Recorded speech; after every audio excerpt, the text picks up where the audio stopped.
يومكم ورد أعزائي عزيزاتي، ومرحبا بكم في حلقة جديدة من وصفات مريوم. اليوم فكرت أنني نقدم لكم الحليب الذهبي أو الجولدن ميلك. هذه الوصفة هذه هي من لا ميديسين أيورفيديك، من الطب الأيورفيدي الهندي اللي كتستعمل من آلاف السنين، وهي وصفة كتقوي المناعة، وصفة صحية جدا، وكتساعد على حل مشاكل الهضم.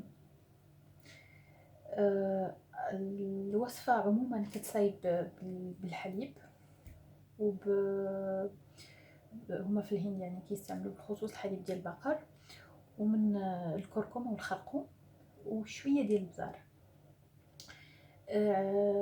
الاشياء الاخرى اللي زايده هنايا هي من يعني ناس اللي طوروا الوصفه عبر اجيال، ولات يعني كتخاد بطرق مختلفه، ولكن يعني يكفي انكم تستعملوا حليب بقر كامل الدسم وخرقوم وشويه ديال البزار باش تحصلوا على الحليب الذهبي. انايا اللي ضفت هو انني زدت السكينجبير او الزنجبيل، زدت جوج ديال الحبات ديال الكردامون او اللي كنسميوه حنايا بالمغربيه حبه الهيل، واحد شويه ديال الكوزه. ما غاديش نهضر كامل، غنحكي واحد شويه حيت هي كترخي، وانا بما انني غادي نشربو في الليل يعني باش ترخيني والناس مزيان. عندي واحد جوج شعيرات ديال الزعفران الحر، شويه ديال القرفه، وشويه ديال البزار كنظن ان هادشي كثير شويه، غادي نستعمل غير واحد بانسي ديال البزار. الوغ علاش البزار كيتستعمل باش الخرقوم يقدر يدوز، هو كيساعد على ان الخرقوم كيدوز في يعني الدم فاسيلمون. الا ما كانش البزار، الخرقوم يعني دوك المنافع لي زونتي اوكسيدون اللي كاينين في الخرقوم ما تيدوزوش الدم بسهوله، او ما كيقدروش اصلا يدوزوا. وزدت شويه ديال الزبده. علاش بديت نستعمل الزبده؟ لانني انا ما مستعملاش هنايا الحليب ديال البقر، انا مستعمله حليب اللوز. مستعمله حليب اللوز حيت كنتبع واحد الريجيم كيتسمى الريجيم الكيتوني، الا بغيتوني نهضر لكم عليه في حلقات مقبله. وفي هذا الريجيم هذا ما يمكنش نشربوا الحليب لان فيه بزاف ديال اللاكتوز، واللاكتوز هو سكر الحليب كيف كتعرفوا، ويعني في هذا الريجيم ممنوع عليا جميع انواع السكريات اللي منهم اللاكتوز. ممكن ناخذ كميات ديال الحليب ولكن قليله، هذا كيبقى يعني كميه كبيره ديال كاس كبير ما يمكنش نشربه في النهار، والا غادي يتهرس ليا الريجيم ديالي. لذلك استعملت شويه ديال الزبده باش نرجعوا شويه الغاء، وفي نفس الوقت الزبده ضروريه للذوبان ديال الخرقوم والتحلل ديالو باش يقدر الجسم ديالي يستافد منه. يعني الخرقوم الا ما درناهش في ماده دهنيه ما كيستافدش منه الجسم ديالنا كما ينبغي. اذا غادي نبدا في التحضير. ناخذ اناء عادي ديال الانوكس الافضل، لان الالومنيوم كيف كتعرفوا مضر بالصحه، خاصه باش كيسخن. غادي نحط لي زانغريديون كاملين. البزار اللي ما نديرش منه بزاف لانه فعلا كثير. فوالا غادي نزيد هاد جوج حبيبات ديال جوج شعيرات ديال الخرقوم ديال الزعفران شعر عفوا. ممكن تزيدوا فيه حتى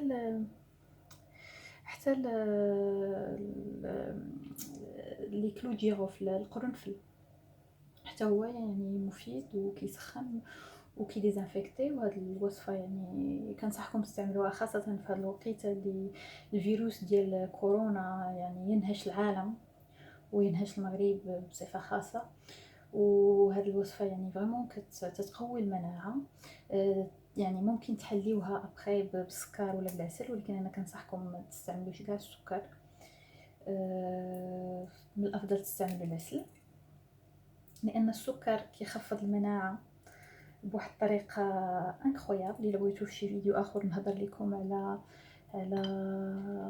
الاضرار ديال السكر وش يعني ديك الجرعات السكر اللي كندخلوهم للجسم ديالنا، شنو هو المفعول، يعني شنو هو ليفي ديالهم علينا، وشنو هما الاضرار اللي كيسببوا لنا تناول السكر. من بعد غادي ناخذ شويه ديال الكوزه كيف شفتوا بالنسبه لحبه الهيل او الكارداموم، درت يعني خيطت دوك لي غران اللي فيه الداخل، دوك الزريعات اللي فيه الداخل. صافي هادشي راه كافي. الكوزه راهي شويه كتعطيني فوق. وانا كنخلط هاد لي زيبيس هادو مع بعضهم.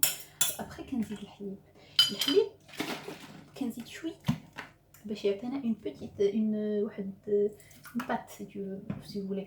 كان فهمتي هذيك العجينه، فهمتي باش كتخلينا انا درت بزاف، مي نورمالمون ديروه شويه باش يتعجن وباش يكون سهل اننا نحيدو دوك الكويرات اللي كيتكونوا ديال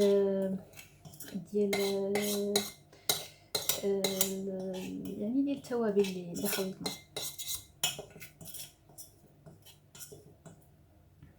الخرقوم راه عنده بزاف ديال المنافع. الا بغيتوني نخصص حلقه كامله نهضر لكم فيها على الخرقوم وعلى المنافع ديالو، كتبوها لي في التعاليق وان شاء الله نوجد لكم حلقه. صافي عاد كنضيفوا الكميه اللي بقات ديال الحليب.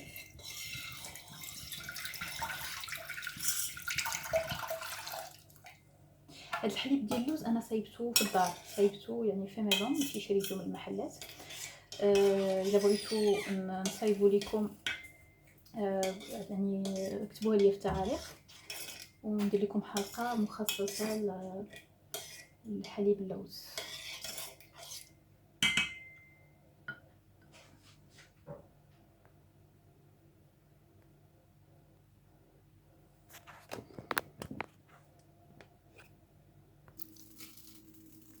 من بعد كنوضعوه فوق النار وكنخليوه كيسخن شويه. كنخليوه يسخن، ولكن ما خصناش نوصلوه ليبوليسيون، يعني ما خصناش نخليوه يغلى، حيت الا غلى صافي بعدا سورتو الحليب ديال البقر ولا اي حليب من مصدر حيواني الا غلى كيضيعوا منه بزاف ديال المكونات والانزيمات. يكفي انه يسخن شي شويه بلا ما يغلى كطفيو عليه.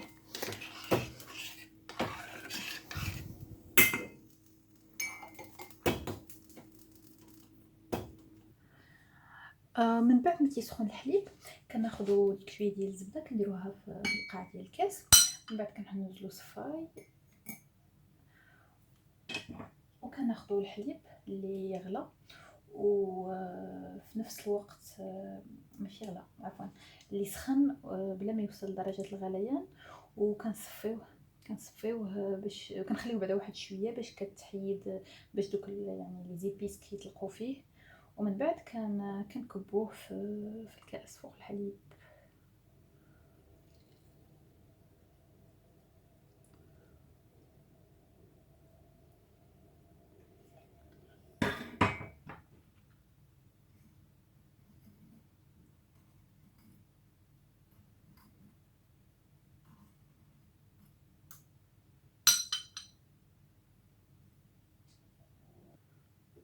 كيف كتشوفوا الحليب الذهبي ديالنا ها هو وجد. ممكن تحليوه بالعسل اولا بسيرو ديرابل ولا سيرو داكاز. من الافضل تجنبوا انكم تحليوه بالسكر، خاصه السكر الابيض لانه سم قاتل. بغيتوني نهضر لكم عليه في فيديوهات قادمه. انا شخصيا صراحه كنشربو بلا سكر. في الحاله ديال الا كنتو مثلا كتزيدوا فيه الزبده بحالي ولا استعملتوا يعني حليب اللوز ودرتو يعني درتو معاه الزبده، ممكن دوزو في الخلاط باش كيعطي ديك البنيه كريموز، ما تيبقاش يعني بحال هكا الحليب والزبده باعدين على بعضياتهم. صراحه انا عكست نديرها حيت كنوسخ الخلاط على هذا الكاس، ما صراحه ما نغمتنيش. والخلاط ديالي هو من البلاستيك وباش كندير يعني فيه شي حاجه سخونه يقدر يخسر، وصراحه البلاستيك تحط فيه شي حاجه سخونه يقدر يمتص دوك المواد السامه اللي كاينين في البلاستيك. لذلك فضلت ناخذ بحال هكا. الا كان عندكم خلاط ديال الدجاج او بغيتو تميكسيوهم كيعطيو واحد لا ستركتور كريموز وكتكون يعني رطبه في الفم ولذيذه. كنتمنى انكم تجربوه.